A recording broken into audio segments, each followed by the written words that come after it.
Aujourd'hui, on va parler de l'invisible et on va essayer de voir le lien qui peut exister entre certaines drogues, entre certaines substances chimiques et la description de l'au-delà en islam. Et il y a une substance en particulier qui semble avoir un effet puissant sur le corps humain. Donc cette substance, c'est la DMT. C'est une substance psychotrope puissante qui procure un effet hallucinogène quasi immédiat et de courte durée, ainsi qu'une expérience de mort imminente dans certains cas. Et cette substance est à la fois une drogue, donc quand elle est prise extérieurement, mais elle est aussi produite en très petite quantité par le corps humain. Et le rôle physiologique de la DMT, c'est de protéger les cellules du corps humain quand le niveau d'oxygène de l'organisme est extrêmement bas. Et donc certaines recherches tendent à montrer qu'au moment de la mort ou qu'au moment d'une mort imminente, quand quelqu'un par exemple tombe dans le coma, le corps produirait une grande quantité de cette substance, parce que les effets de cette drogue sont très semblables à ce que vivra l'être humain au moment de la mort. Donc il y a par exemple le passage dans une autre réalité, donc pour nous ce serait le passage dans l'invisible, et ceux qui ont vécu ces expériences témoignent aussi de rencontres avec des êtres mystiques.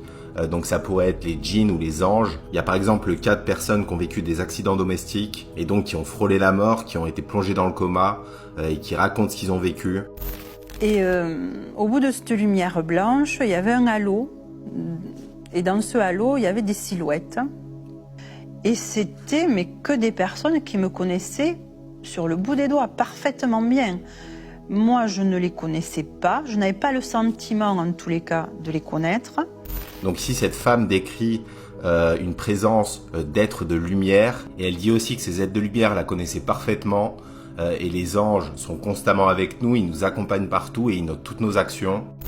Et donc ils étaient blancs, mais blancs lumineux, en fait, blancs, je sais pas trop comment le décrire, peut-être comme une lumière de plateau, ou comme la lune, un peu comme ça, blanc, encore plus lumineux que ça. Et en fait, ils sont arrivés, et là c'était l'amour total, l'amour absolu, ce qu'on peut-être on appelle l'amour inconditionnel sur Terre. Donc ici, elle décrit l'amour inconditionnel que les anges avaient pour elle, et Allah dit dans le Coran que quand les anges descendent vers une personne au moment de sa mort, ils lui disent « Nous sommes vos protecteurs dans la vie présente et dans l'au-delà ». Et pour les autres effets décrits lors de ces expériences, les gens décrivent la mort de l'ego, le détachement du soi et du monde matériel. Au moment où j'ai senti le cœur qui s'est contracté, en fait, dans un coup vraiment ultime, et donc c'est comme si j'avais lâché prise. Et donc je me suis retrouvée à très peu de distance de mon corps d'abord. Donc je le voyais trembler, je voyais ma grand-mère qui courait autour pour essayer de débrancher, de trouver une solution. Et moi j'ai tout de suite eu une sensation de paix intérieure, mais alors tout de suite, et de détachement par rapport au corps. Ça, je m'en fichais complètement, d'ailleurs ça m'appartenait pas en fait. Donc ici, sans s'en rendre compte, cette femme dit une réalité de notre religion, c'est-à-dire que nos corps nous appartiennent pas, ils retourneront vers Allah et c'est uniquement notre âme qui survivra. Et il y a des études qui montrent les autres effets de cette substance, et parmi ces effets, il y a l'environnement non terrestre, donc le passage d'une réalité terrestre à une autre réalité. Deuxièmement, il y a un sentiment de paix et d'harmonie. Il y a aussi une perception du temps altéré. Et Allah dit par exemple dans le Coran qu'un jour auprès de lui équivaut à 1000 ans de ce qu'on compte. Et donc c'est la production de cette substance au moment de notre mort qui nous ferait passer d'une réalité à une autre.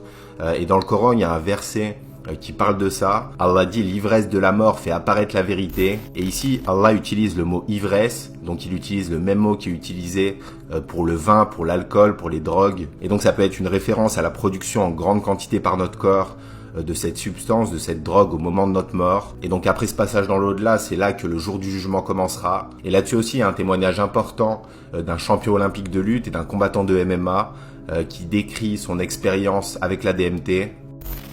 It was something scary in some ways because it does it takes you out of your body, like it's almost like you're in judgment day and you're the one that's being convicted and you're the judge too. And it's telling you, but it's giving you this certain peace.